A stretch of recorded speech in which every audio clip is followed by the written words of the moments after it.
Hey guys, Ron this side and welcome to my YouTube channel. Let's start today's problem of the day on Gigs for Gigs. It is intersection point in Y-shaped linked list. Okay, so what exactly the given question is? Given two singly linked list of the size n and m, write a program to get the point where two linked lists intersect each other. Okay, let's understand from this example one. They are given one linked list 369 and then common, and the linked list 2 is 10 and common.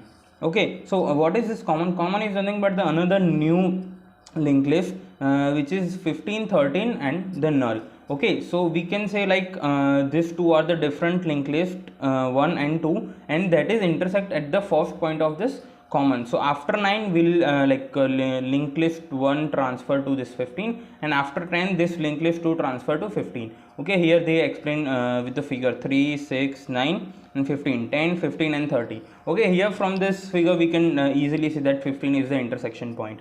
Okay, so definitely whatever is the first value of this common linked list, that is the intersection point. But when we see this code, they are given the driver code and the function, they are just given us the two things, head 1 and head 2. So we can't get the first value of the common, we just have this two value, head 1 and head 2. Head 1 is nothing but the starting point of linked list 1, and head 2 is the starting point of linked list 2, and from that we need to find. Okay, so which approach we take here? We are just taking like first we just start from this 3 and here 10. Okay, and we'll just increase the index, and we'll just 6, 9, 15. It's the same way here, 10, 15. Okay, but we could see like the length of both the linked list 1 and 2 is the differ.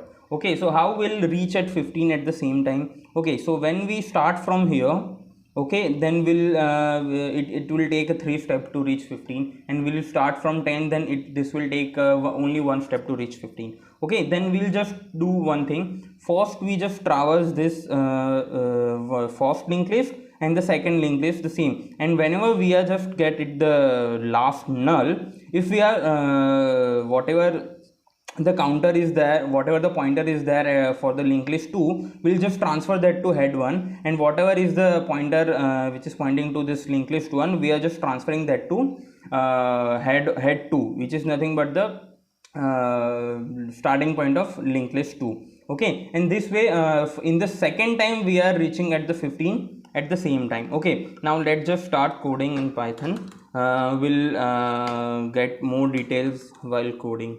Okay, so as I say, let me just put a one p1 at head 1 and p2 at head 2. This head 1 and head 2 is nothing but displaying the address of this particular cell, not the value. It might possible there is a similar value in two different linked lists, so that's why we are just matching the address, and once we got the intersection address, we'll just return the value there.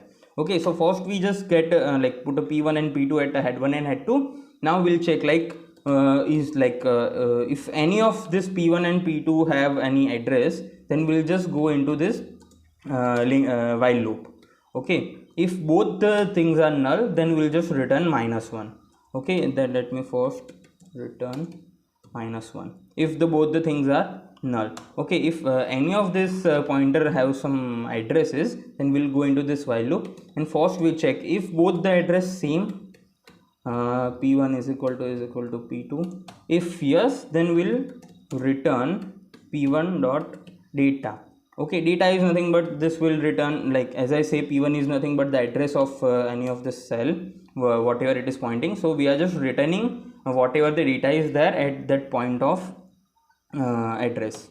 Okay, and after that we will check another thing. As I say, once the first pointer come at the end, if it is p1, we'll transfer that to head 2, and if it is a p2, we'll transfer that to head 1. So same we are checking here. If p1 is none, then p1 is equal to head 2.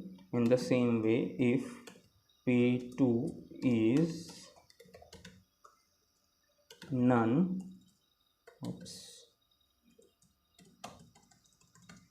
then here p2 will transfer it to head 1. Okay, same. And at the every loop we need to just increase the value of p1 and p2, so we are just putting like p1 is equal to p1 dot next, and p2 is equal to p2 dot next. Okay, this is the code. Now let's traverse it first. If the p1 and p1 is 3 and p2 is 10, okay, so it is different thing. Then we are just every time we are just putting it to the next address. So then 3, the p1 is at 3 and p2 is at 10. So next step, p1 is at 6 and p2 is 15, then 9 and 30. Okay, now after 30 p2 is null. Okay, so then we'll transfer that p2 to 3 and p1 is continue to 15. Okay, then the next 6 and 30, 9 and 10. Okay, now p2 is at 9 and p1 is at 10, and when we check the next, then p1 and p2 both had the address of 15, and this condition satisfy, and we'll just return p1 is equal to sorry, it's not date, it should be data. Okay, let me compile it. Okay, first test case satisfies, fine. Let me submit it. Okay, 129 test cases are there, and all the test case satisfies, fine, we could see, and within time limit. So guys, this is the solution for today's problem of the day on Geeks4Geeks. Thank you guys for watching this video, and do like, share and subscribe to my YouTube channel. Thank you guys.